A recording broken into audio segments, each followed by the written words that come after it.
Hello and Assalamu alaikum. This is me, Dr. Ali Raza Nemati, with another podcast. And this time it is Dr. Jonathan Graham Spickett Jones, Dean of International Center of Excellence, with us. We are privileged to have him today. Dr. Graham, how are you and how are you feeling in Pakistan?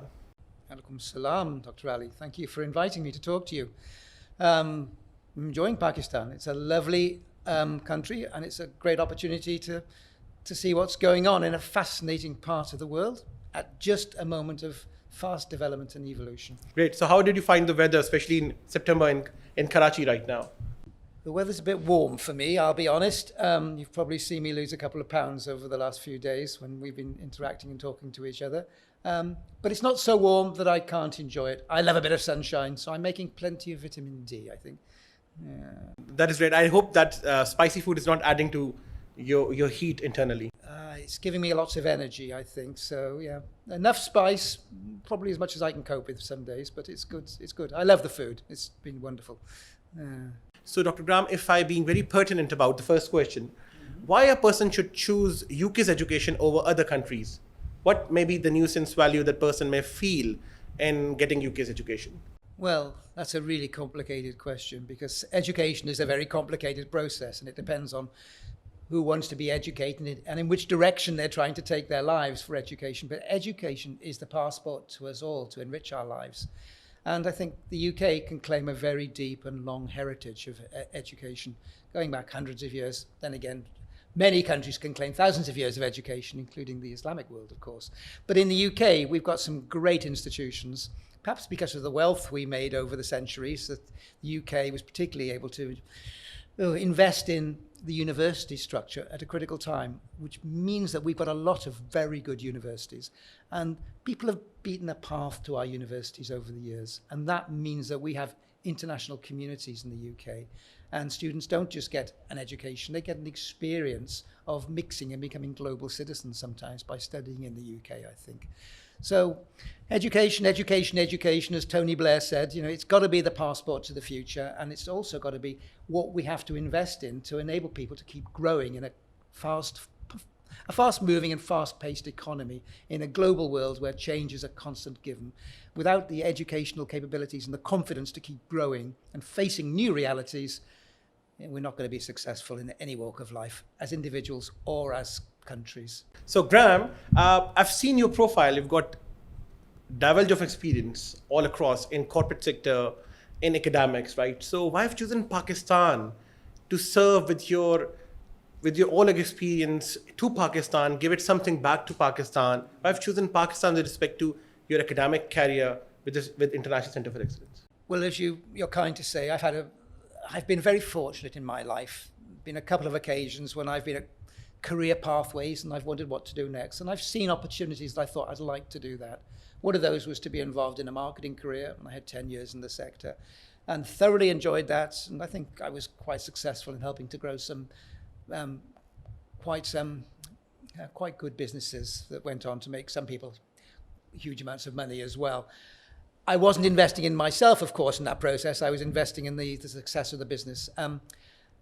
And in that process, I was also lucky enough to be involved in helping customers to see what we were doing in our business. And I loved the process of trying to support customers' understanding of our business. And I thought, this is fascinating. I'd love to be able to teach. So I took the time and trouble to invest in my capacity to teach. And I did an evening class in teaching practice and then moved into the university sector at the age of about 30.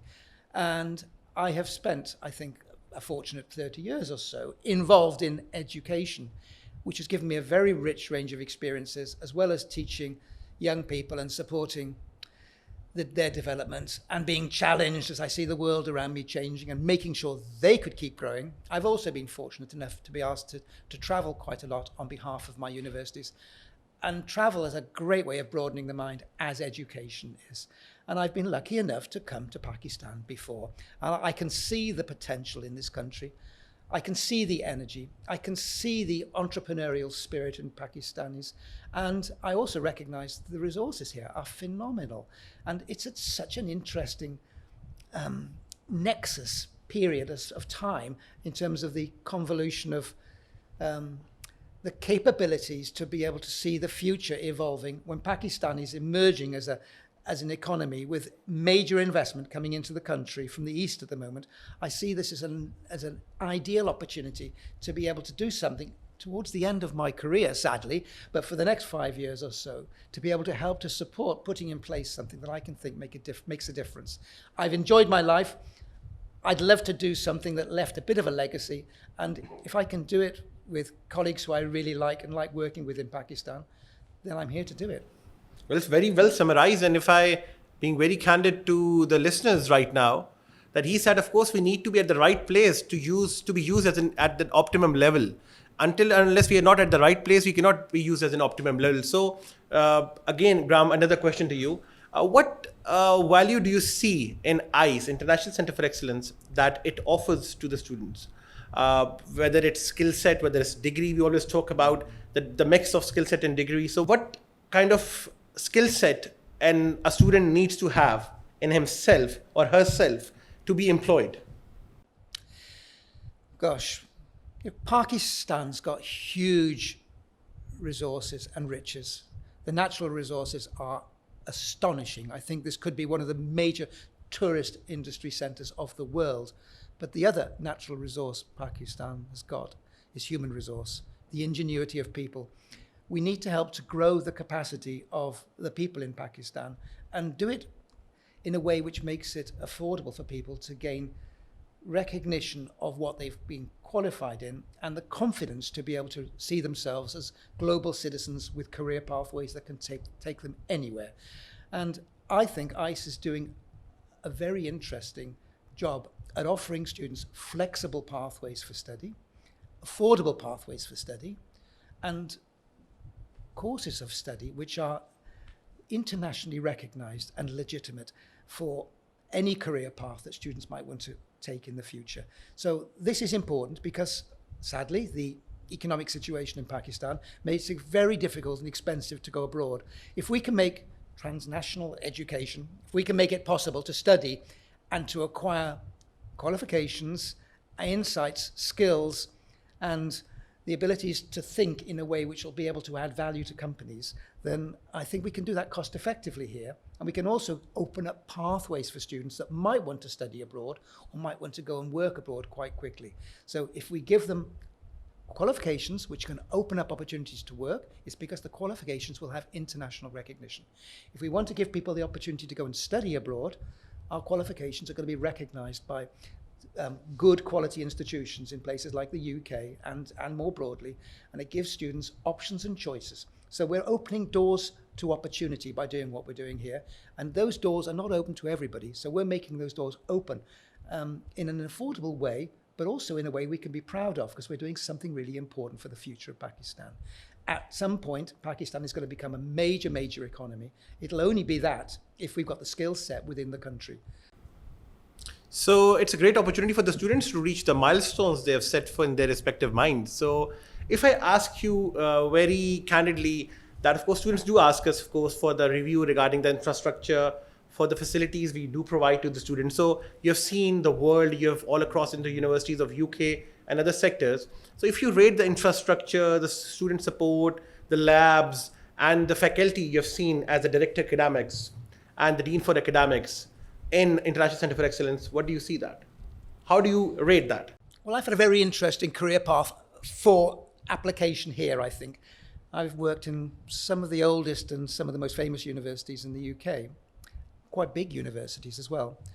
And I've seen the evolution of education in the UK, including the attraction of London as a centre for study. And people come to London partly because they effectively join the community of a globally diverse city, but also universities want to make money from education. So I've actually run a relatively small campus in the UK for the University of East Anglia, and I've helped to develop a couple of other campuses in quite senior positions, executive director for Notre Dame University, for example. And I can see that you don't have to have a massive campus to provide an authentic and credible educational experience for students. You can mirror and reproduce elements that are essential to an educational experience on a small scale, particularly at the moment when we've got the benefits and advantages of technology to give students access to additional forms of support. This is a great time, I think, to be looking at small campuses and being able to develop authentic and credible products, offers, services that will give students the chance to study in a way which they'll find enriching and supportive. So my experience draws on building campuses in central London, which were relatively small compared with the mother campuses, but were incredibly successful. We had the most successful measure of student satisfaction in one of the campuses, which I helped to develop in London, and that was a huge source of pride for me. I think we can do the same here. Yes, and of course, I've got an added question to you with respect to the facilities we do provide. That how much this academic integrity is important. I've seen many institutions, that got closed, even nationally or internationally, that had a loose grip on the academic integrity, and they used to help the students with respect to the passing grades, assignments, and everything.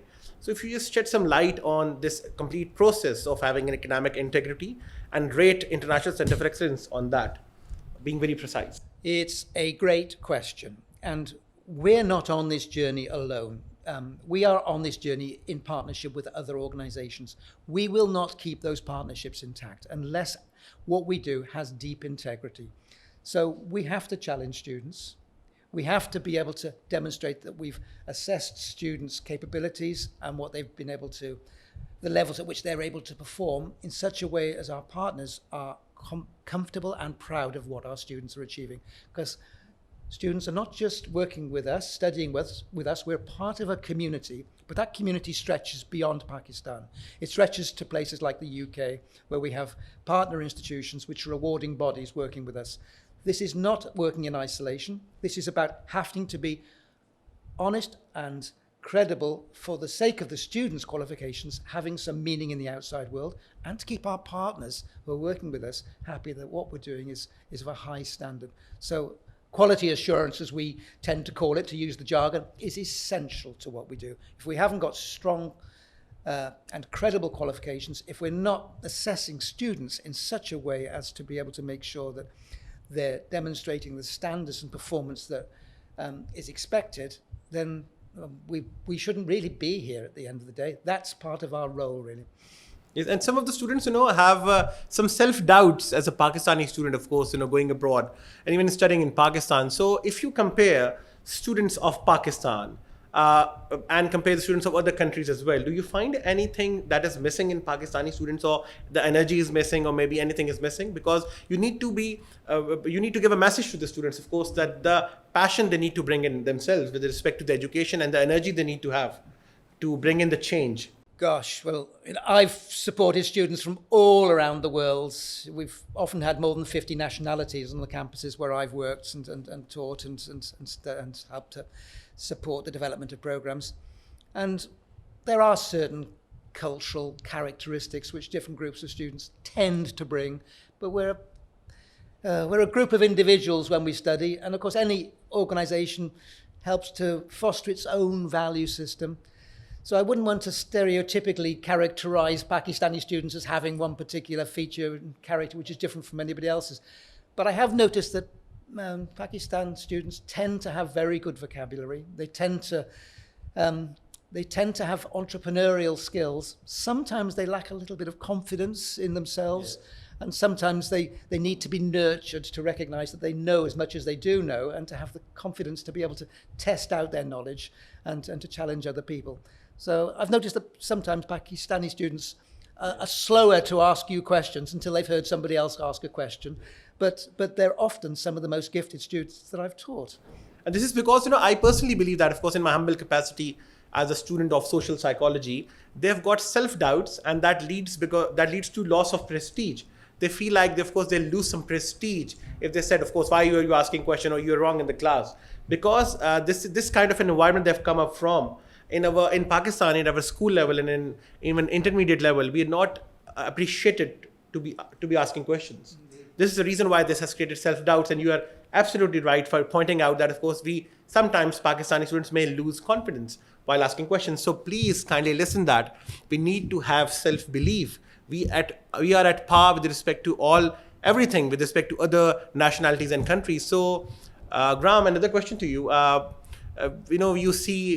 You will be regularly visiting Pakistan and as a dean of academics. So, what extra benefit we gonna have from you, which you're gonna bring in for the students in Pakistan, other than talking to them live, sharing your experience with having great experience, immense experience in corporate and academia, with having with your PhD in marketing, right? So there's another aspect of marketing, that is personal branding, right? So a student needs to brand himself as well at the interview table, in the university, in front of the professor.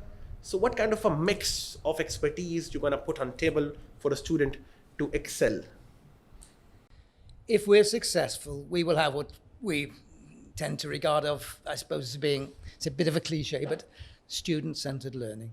And I want to see us develop a sense of community where students don't think they're following a course, but they're there to enrich the community in their presence. We've got some super social spaces here in this particular campus. To me, those are vital, because the abilities to share our lives on campus with each other, to talk to each other in the quiet spaces away from the classroom, is part of what we need to have to be able to develop a healthy and strong culture as an organization, as a family, if you like. And if I'm going to have a role which brings anything, it's going to be to try and encourage that development and encourage my colleagues to see themselves as nurturing the students, and nurturing the students not just in the classroom, but in the wider context of seeing that this is about their personal development, talking to them, encouraging them to ask questions, having chats to people in the corridors, sharing a cup of coffee now and again, making sure that we have what you might call the softer channels of communication to explore ideas in such a way as we don't feel threatened by asking questions in a formal environment. I don't think Pakistanis are anything like the shyest people in the world. Maybe I could suggest which cultures are shyer, but I mean, let's stay away from that. But if I'm going to bring anything, it's going to be an encouragement to develop a form of culture which very much engages the students in helping to grow the campus and helping to support what it is we're doing to make what our offer is stronger and stronger. And I hope that anybody who studies with us never leaves the community. That becomes an extended community, that over the years they will drop back in, add some value back to the community. When they've been successful, they'll be proud and happy to come and visit again, and maybe to share their advice and give some support to the students who are following them in their pathways in the future. So this has got to be about community development for me. So just to give you the flavor, let us check the flavor of Graham for Pakistan, right? So you've gone through the spicy food, right? You know, I've had my friends from UK once, you know, in Pakistan, and they could not touch spicy food, but I've seen you enjoying spicy food in Pakistan. So what did you like the most, eating? Well, you can probably tell from my tummy, I love food. And I've eaten some fantastic food since I've been here. I suppose some of the chicken's been wonderful. I love these spicy crumbs you get on some of the chicken dishes. But I also think the idea of sitting around a table and eating these tallies when you've got lots of different dishes to sample, and you can all dip in. And I love using the breads to be able to take some of the different foods and sharing them with other people and just chatting. I mean, I think that's a very civilized and very, very nice way to have a meal. I did get some nasty cumin-coloured dye down my white T-shirt the other day eating a tally because it fell off the bread. But nevertheless, I think it's a great way of eating. It's a great family way of eating. It falls off the bread or the roti for myself as well, so you don't need to get worried.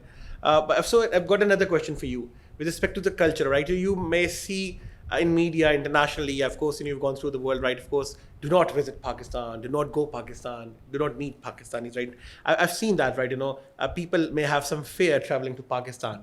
So what kind of a difference do you feel? I believe it's a day-like difference of what do you see in the media and what do you experience here in Pakistan live?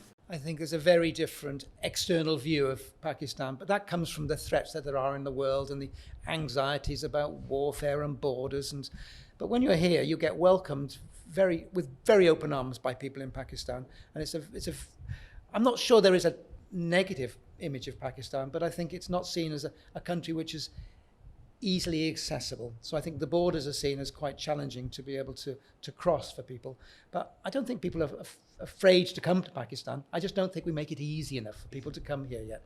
When you arrive, you have a wonderful time, but it's actually overcoming the challenges of getting the visas and being able to get into the country and knowing what you're going to do when you get into the country and having friends that can welcome you, as I've had, has made it very easy for me. So hopefully I can encourage more people to recognize that this is a country well worth exploring, and it's got a lot to offer. And I've heard about, of course, you've visited some mountains and hilly areas in Pakistan, like, similar to some river. How was the experience in that, right? I was up in the Murray Hills at 10,000 feet at the weekend. I've been told before how beautiful bits of northern Pakistan can be, and it is breathtaking when you're up in that clear air. It's a bit of a challenge climbing up there, but when you get there, it's well worth seeing the views. These are globally important natural resources. They're treasures for the world, and they're secret treasures if you're outside Pakistan. People don't really know enough about them. This will be part of the future of Pakistan. Travel and tourism has been one of the fastest growing sectors in the world's economy over the last 15, 20 years. Pakistan hasn't really benefited enough from that. I think in the future that's bound to be the case because of what's to offer as treasure really in the natural environment.